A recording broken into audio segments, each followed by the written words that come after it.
அந்த தென்றல் பெண்ணும் சொன்னாளம்மா உந்தன் சேதியே. அவள் சொன்ன பின்பு மின்னல் போல வந்தேன் தேடியே.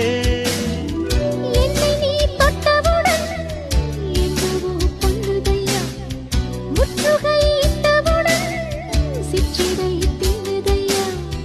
வெட்கம் விடுமோ அச்சம் விடுமோ, தக்க துணைதான் பக்கம் வரும்.